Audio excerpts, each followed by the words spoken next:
My name is Sarah Miller. I am 30 years old, and the day my family erased me began with a call from my grandmother. Her voice trembled as she asked if I was feeling better. I had no idea what she meant.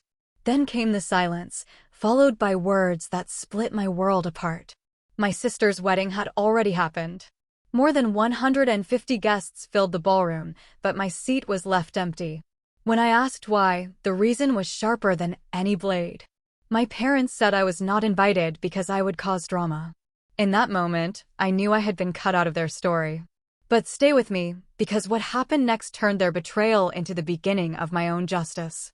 I was sitting in my car in the parking lot outside the office when Grandma Rose called. I expected her to ask about my week. Instead, she asked how I was feeling. I told her I was fine and asked why. There was a heavy pause. Then she said, "Your parents told me you were not invited to Victoria's wedding because you might cause drama." I blinked at the dash of my car. Victoria's wedding? I shook my head, even though she could not see me. "Grandma, what wedding?" Her voice trembled. "Sweetheart, your sister was married last weekend. A big wedding. The whole family was there. The steering wheel felt like ice. The family gathered, celebrated, and I had not even known it was happening." My throat tightened so much it burned. I whispered that I did not know anything. Grandma sighed with heavy grief. She said she did not understand why they would do that, but she thought I deserved to know. When the call ended, the silence in my car was deafening. Victoria had been married. Everyone had been there. Neighbors, distant cousins, my parents. And me, I was nowhere.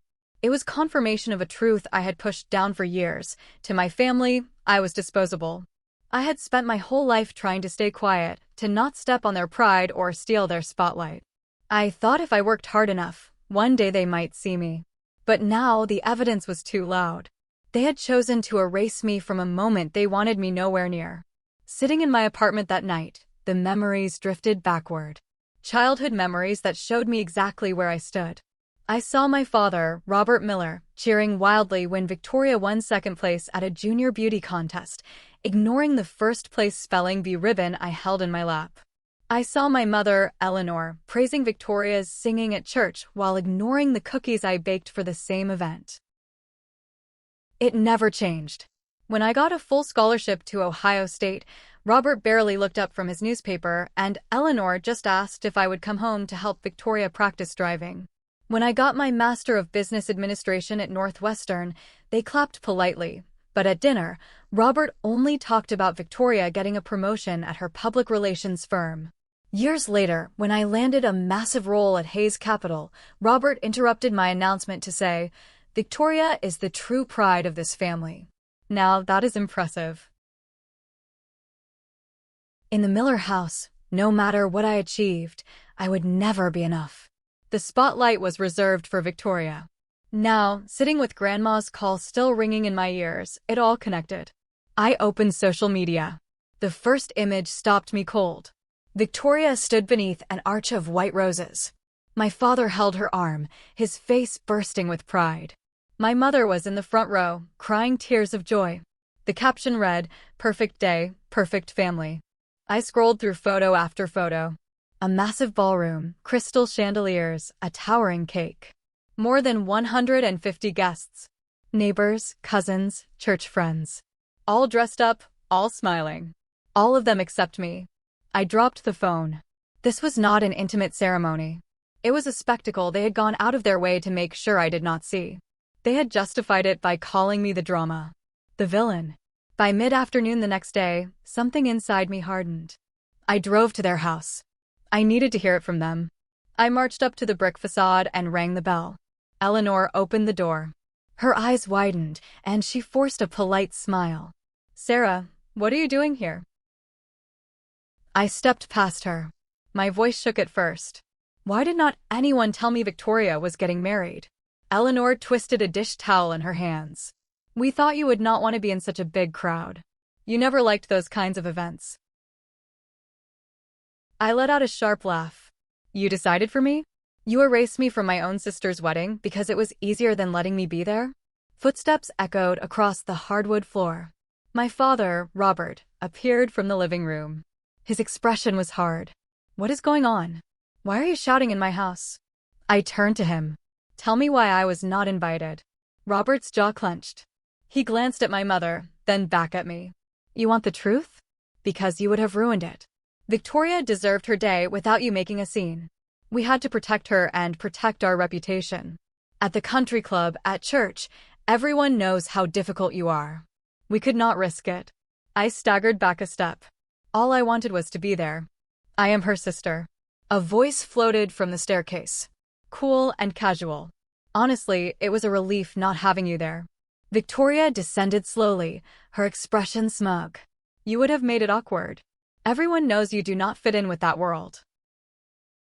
My sister, the girl I shared a bedroom with for 12 years, looked at me like a stranger. You cut me out, I said quietly. You made sure I was not even an afterthought. Victoria tilted her head. It was better that way. The silence that followed was unbearable. Finally, Robert chuckled under his breath, shaking his head. Be serious, Sarah. You will never get married. You do not have it in you. The words hit with the force of a punch. For years I had swallowed their slights. But here it was laid bare. Their judgment, final and merciless. Something shifted deep in my chest. My trembling stilled. My back straightened. Then do not expect an invitation to mine, I said. The room froze. My mother's mouth fell open. My father's smirk faltered. Victoria blinked, her smugness cracking for just a flicker. I did not wait for a response. I walked out the door, into the cool evening air. My lungs finally filled with something that was not poison. They no longer had the power to decide who I was. When I unlocked the door to my apartment, the familiar quiet wrapped around me. I leaned against the kitchen island. Underneath the tension, a secret pulsed. On my left hand, a diamond ring caught the fading light. 6 months ago, Harrison Vance had slipped it onto my finger. He had asked me to marry him in the simplest way. Just the two of us sitting in his small but elegant condo. He had said, Sarah, I do not care where we live or what anyone thinks. I just know I do not want another day without you. It had been the first time someone's words did not come laced with conditions. I had said yes with tears of relief. My parents had seen me dozens of times since then. They never noticed the ring. They never cared to look. I sat down on the couch, remembering the first time Harrison walked into my life. Sophomore year at Ohio State. We met in an economics lecture, a massive class with 250 students. I was scribbling notes furiously when a folded paper landed on my desk. It was a perfectly drawn supply and demand chart. At the bottom, he had written, "Looks like you are working harder than the professor." I turned to see a tall guy with sandy hair grinning at me. From then on, he was my steady anchor. He respected my grind. He never told me to be smaller. The sound of a key turning in the lock pulled me from my thoughts. Harrison stepped inside. He saw my face, sat beside me, and wrapped his arm around my shoulders. I told him everything. My parents' cold faces, Victoria's smirk, my father's cruel declaration that I would never get married. Harrison listened in silence. When I finished, he spoke. His voice was calm but firm. They do not get to define you. They never did. He tilted my chin up. We get to decide what our life looks like. When we stand up in front of the people we love, we will choose exactly who deserves to be there. A flicker of something fierce rose inside me. He was offering me choice. Freedom. The next morning, I threw myself into my work at Hayes Capital. I managed a client crisis that had erupted overnight, leading my team to stabilize a major portfolio. My boss praised my leadership, offering the recognition my family had always starved me of. But the peace was shattered later that week. Eleanor called, asking me to stop by the house. When I arrived, Robert had papers neatly arranged on the coffee table. He cleared his throat. Sarah, we need to talk about the house. Your sister is married now. She and Thomas will need stability. We think it is best if the family home passes fully to her. I blinked, stunned. I was still listed in the will alongside Victoria. You want me to give up my share? Robert slid the papers toward me. We already had our attorney draft the documents. All you need to do is sign. You do not need it. Victoria does. Eleanor added softly, "Think of it as a gift to your sister. A gesture of unity." I let out a bitter laugh. A gift? After erasing me from her wedding? After pretending I do not exist? Now you expect me to hand over my only tie to this family? Robert's voice rose, sharp enough to pierce the air. "You will sign, Sarah. You have always been difficult, but this is bigger than you." I pushed the papers back across the table. The pen rolled onto the carpet. "For everyone but me. You made your choice when you locked me out of the wedding. You do not get to take this too. Then do not expect to be welcome here anymore," Robert snapped. I turned toward the door. "You already made sure of that." The next morning, I woke to dozens of notifications. Eleanor had written a post in the church group page. She wrote that her younger daughter had become selfish, ungrateful, and destructive. She said inviting me to Victoria's wedding would have only brought drama, framing herself as the heartbroken mother making hard choices for the greater good. Neighbors and church women flooded the comments with judgment against me. They had branded me a public villain. I sat on my balcony, humiliation heavy in my chest. But when Harrison came home, his face was clouded. He told me his father had seen the post. William Hayes was not a man who tolerated slander. Harrison said his father was going to call my parents directly. The next day, William Hayes called me. His voice carried the authority that silenced boardrooms. "Sarah, that post was malicious and unacceptable. I already told Eleanor that her words were beneath the dignity of any parent. If they continue, I will make sure the church and the community know the truth."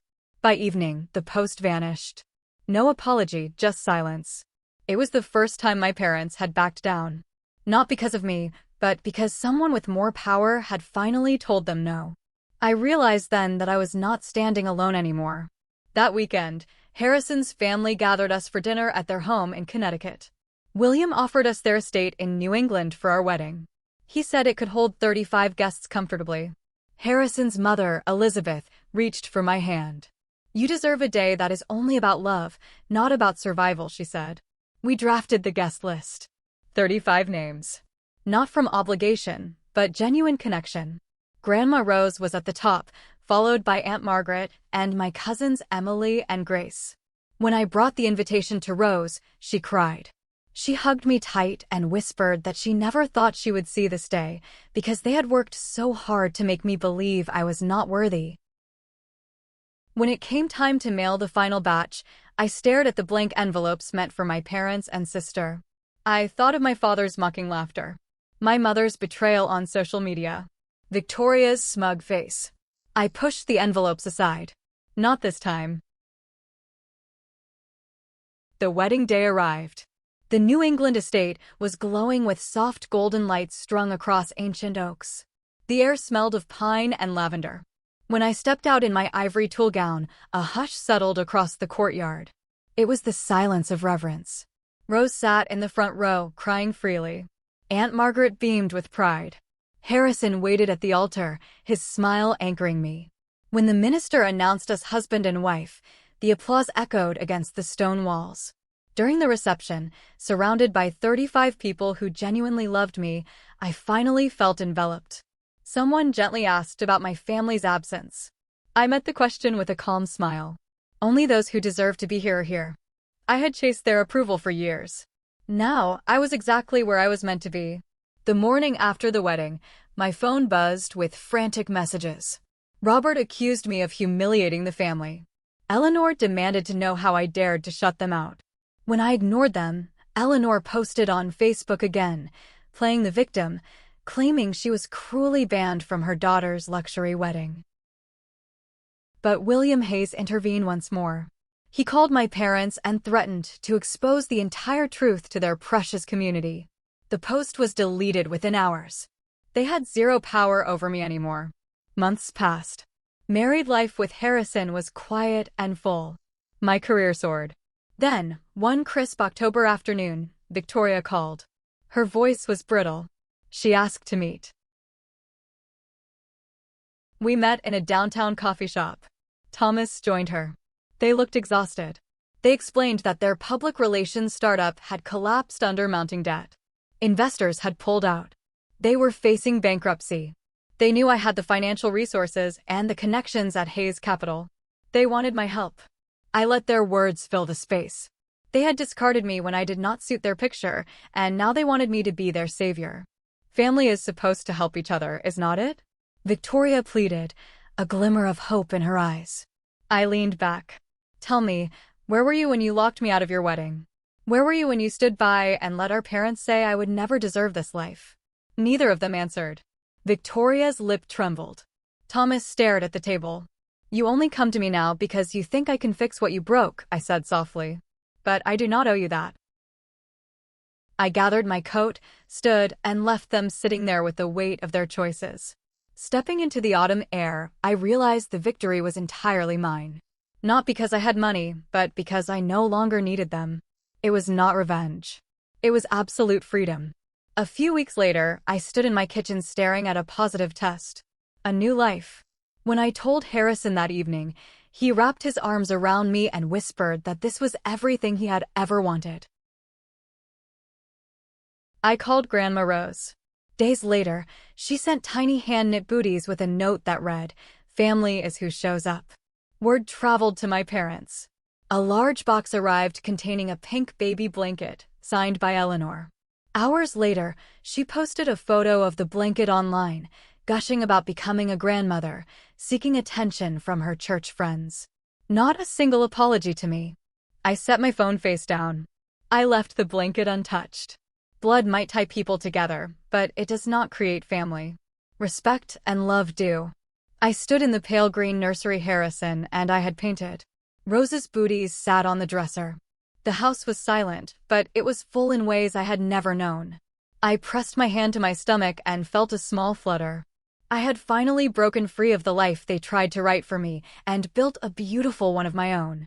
If you have ever been overlooked by the people who should have cherished you, but still found your way to love and belonging, please share your story in the comments below. And if this journey touched you, do not forget to like and subscribe to my channel so you can hear more stories like this one.